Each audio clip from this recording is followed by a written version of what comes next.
Nicholas. So Nicholas, this afternoon's debate has somewhat unusual parentage, which is to say that practically every honourable member gets letters and emails and so on about buses.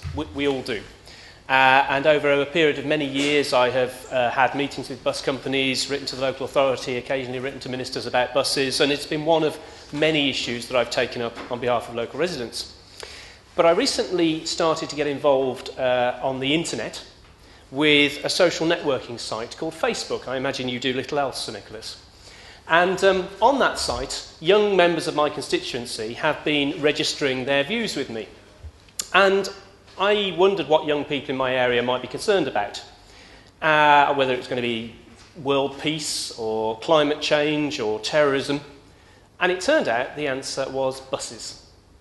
That was the number one issue that the young people, perhaps in their early 20s in my constituency, contacted me about. Not in their ones and twos, but in their droves.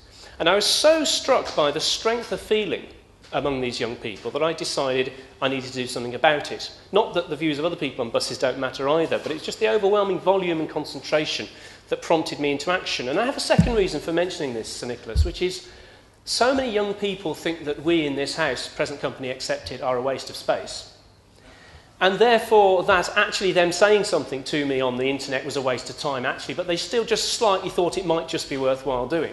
That I was determined to ensure that them having registered their concerns, I did do something about it. Their concerns were aired. We heard an effective response, as I'm sure we will, from the Minister, that I then fed back to them so that they could see that the whole process actually works and achieves something. And that's really why I'm standing here today. Now, some of what I want to say is almost about economic theory and about how buses should be organised, which are, in a sense, local monopolies, and what's the best way to run that. But a lot of what I want to say is, as it were, local flavour from local young people. And I just want to start with a couple of excerpts from what young people have actually written on Facebook. And a classic example here, young person writing, "The bus service to Bristol is very slow and very expensive. Simple point, we live in an area of market towns and villages on the outskirts of a city. Most of the bus services are into and out of the city, though there are some across. Many villages have very poor services in the evenings, poor services in weekends. Those services there aren't very frequent, and the service is universally regarded as quite slow and expensive and often unreliable." Another one says, "I'm concerned about the terrible state of public transport in Britain. I've recently returned from living in Japan," and she goes on to say how good that was. And then she says, "I was shocked at the state of public transport here when I returned. Coming home at night, the bus runs only every 2 hours, on top of which the journey is expensive, £6 return." Now, quite a lot of the figures I will quote are the cost of going from villages and towns in my constituency into the centre of Bristol, and figures of £4.50, £5, £6 return are the normal return fares. Now, some of the people who've been writing to me are saying, that's actually a significant proportion of their quite modest wages from a Saturday job. Or if you want to go to the cinema, and a cinema ticket is, say, £5, you've got to double it to add the bus fare. Or they say to me that, for example, if 2 or 3 of them want to go out together, it's actually cheaper for them to get a taxi than for 3 of them to pay a full return bus fare. Now, I have talked to the director of First Bus in the local area about these issues, and it's easy to portray them as the villains of the piece. They're known locally as Worst Bus on many occasions. And that is, I think, partly fair. But of course, they have to deal with the congested roads that they have to face. They work with local authorities who also have to take some responsibility. But the root of the problem is that First Bus and other operators are essentially private monopolies. Although there is the semblance of competition, in theory I could start the Steve Webb Bus Company tomorrow, get myself a licence and start competing. In practice, the huge investment to compete with the risk that actually against a huge group like First Group, who have massive resources, they'd have me off the road in no time. They'd undercut me, they'd outdo me, and as soon as I'd gone, they'd jack up their fares again. So there is no real effective competition. And I'm somebody who believes that there are places where the vibrant free market is a good thing, like in telecoms, we've gone from a nationalised industry to a vibrant competitive market, entry, innovation, that's great, no problem with that. I also believe there are places where a state monopoly is the only way to do things, and I think elements of the health service is probably, that's also true. But I think the worst of all possible worlds is a private monopoly trying to provide a public service. I shall carry on. Is a private monopoly trying to provide a public service. Order there.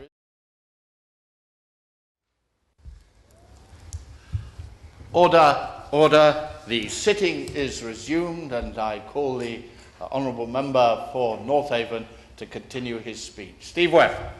Thank you very much, Sir Nicholas. To continue seamlessly.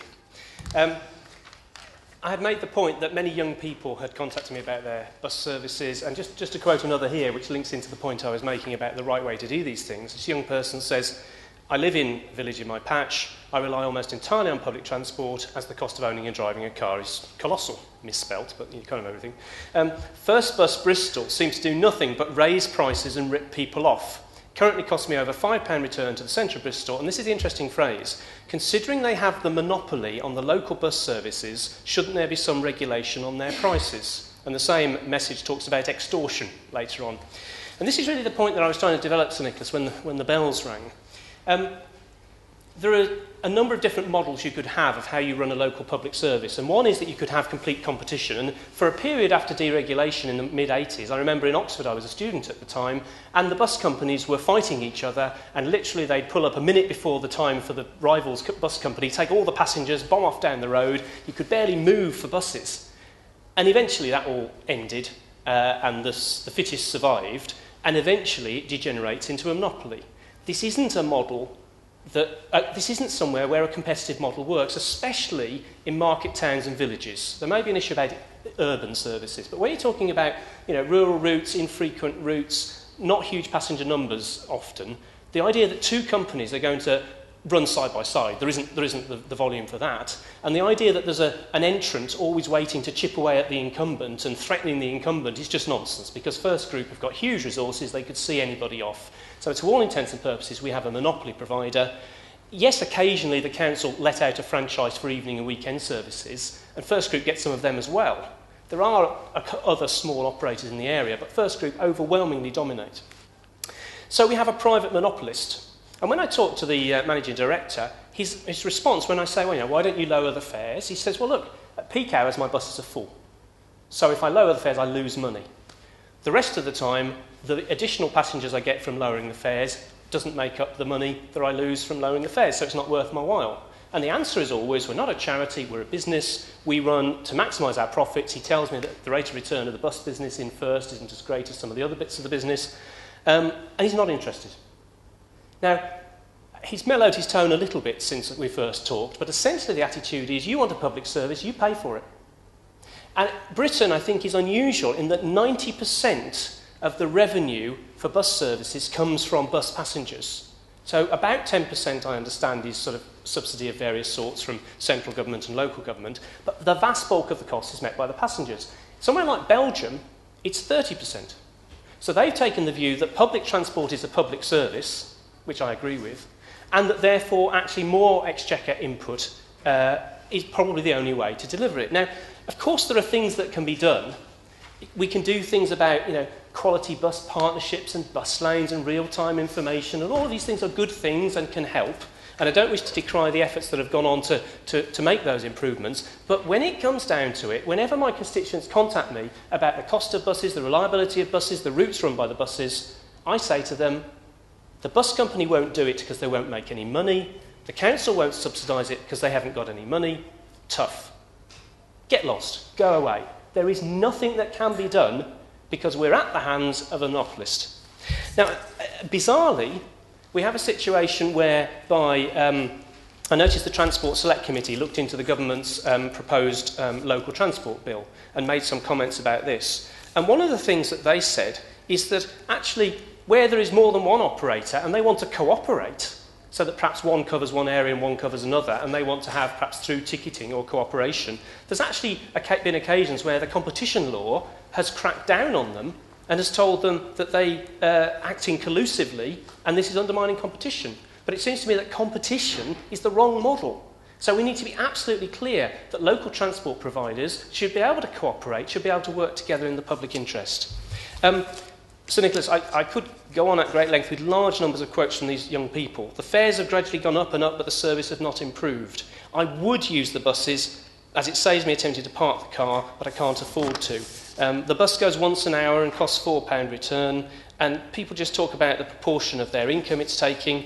I'm spending a quarter of my wages on buses. Because we're talking about young people, maybe Saturday jobs, maybe recent graduates with relatively low incomes, this subject deserves much longer than we're able to give it this afternoon, Sir Nicholas. All I really want to try and convey is, first of all, the frustration of the young people I'm talking about, and secondly, the fact that because of the way the whole system is structured, it's a private monopoly about whom we can do very little. I know the government's looking at some sort of re-regulation. My worry is that it just doesn't go far enough. I simply think that a bit more regulation is not going to make First Group provide a quality public service. And actually, they're a private business. If we want a quality public service, we, the public, have probably got to pay for it. I call the Right Honourable Lady for the Government to reply. Rosie Winterton. Mr Deputy Speaker, can I congratulate the Honourable Member for North Avon on securing this debate, which is obviously of vital importance to his constituents. I certainly recognise that, and to members of the public everywhere for that matter. I wonder if this is the first stage of his leadership bid, and I'm honoured to have been at the start of that. And I think he's absolutely right to say that buses play a key role in our transport system. 2/3 of all journeys on public transport are made by bus, and well over 4 billion journeys in each year in England and across Great Britain, not far off 5 billion. Now, over the over the last 50 years, I think, bus usage has steadily declined, but in recent years we have seen patronage stabilise and now steadily increase. The problem is that's not in all areas. The Honourable Gentleman spoke of the reaction of young people in his area. He's right. Too many of them give up using buses the moment they pass their driving test. I was talking to young people in my constituency saying exactly the same thing. And I think our big challenge is to, frankly, change that culture. We want young people to recognise the advantages of bus travel, despite all the temptations of getting behind the wheel, and we need to make sure that they change that behaviour and that they encourage their peers to do the same. In Newcastle, I met the Bus Buddies, which are a campaigning group of young people, and the Honourable Gentleman might like to inform his constituents of their work. What they've been trying to do is to give a voice to the region's young people on bus issues. They've developed links to local bus operators, the Government Office for the North East, local authorities in their area. And I notice from today's cuttings that the bus company Stagecoach is now launching a VIP ticket for the young people to encourage them onto the buses in that area. Of course, it's also true to say that some authorities offer either discounts or free travel for young people, and through local transport plans we have tried to encourage what can be done to get more people onto the buses through the Travelling to School project, which by 2010 will have spent something like £140 million. That's about saying what can we do to get more young people to walk to school, to cycle to school, and to use public transport. I will do. Steve Webb. I'm very grateful. I think I accidentally underran, so we have a little bit more time than we thought. When I say young people, I want to clarify that the sort of people who are contacting me are not going to school.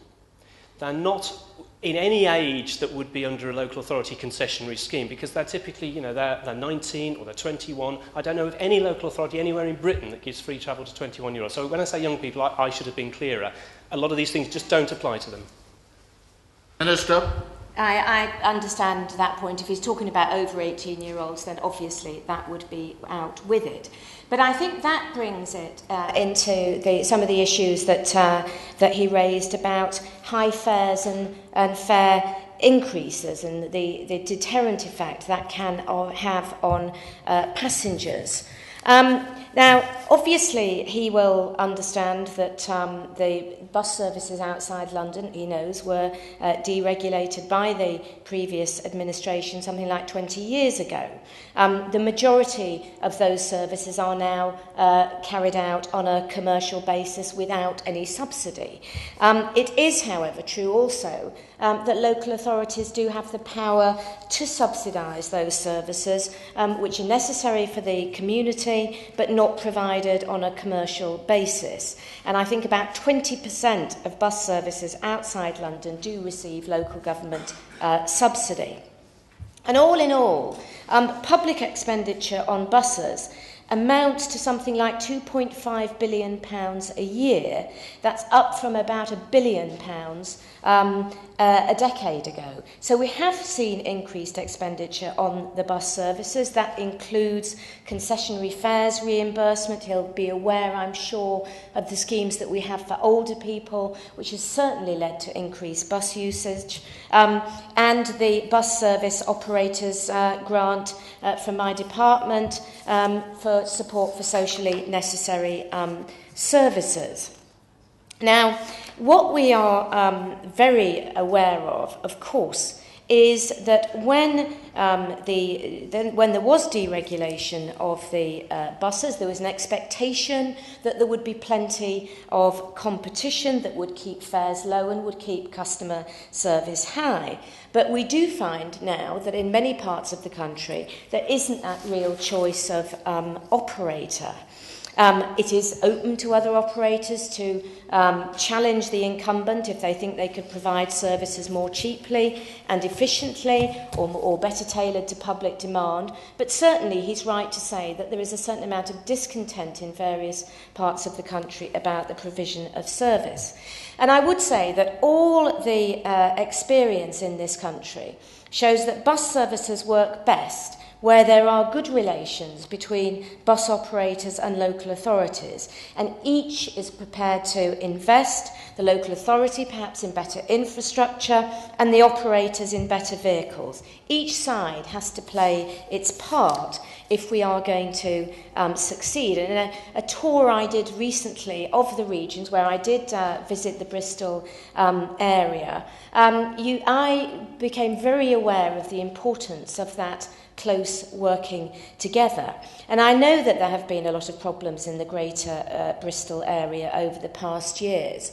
But we have now seen the local authorities and First Group jointly drawing up a major scheme to improve bus provision, underpinned by quality partnership schemes. It builds on the very successful Showcase bus route opened a couple of years ago, which did get significant growth in bus patronage. At the moment, my department is assessing that scheme as a bid for major project funding, and we hope to make a decision soon. But it is also true to say that there has been dissatisfaction with the way bus services are operating. And that's why we want to give local authorities a better range of options to improve bus services in their area. The building blocks were laid down in the Transport Act 2000, but we certainly accept that they need refining. Last May, we published the draft local transport bill for consultation and for pre-legislative scrutiny in Parliament, and a major part of that bill is connected with bus services. We also, as the Honourable Gentleman said, received a report from the Transport Select Committee, and it has today published our response to it, which I hope the Honourable Gentleman might read, and I hope he will find it encouraging. The bill that we eventually come out with will be in many respects similar to the draft bill, but we have obviously made certain amendments in terms of taking account of views expressed during the consultation. And I should say that the Honourable Gentleman referred to the London type system. And what we are saying in the bill is that where there is a strong case for what's called quality contracts, which are a London type system, we're making this a much more realistic option. The draft bill also provides more opportunities for quality partnerships, particularly allowing them to specify minimum frequencies and maximum fares, something that I'm sure the honourable gentleman will welcome. Obviously, operators would need to be willing partners in all this to make it work, but the negotiating hand, and this is the crucial point, of the local authorities will be greatly strengthened.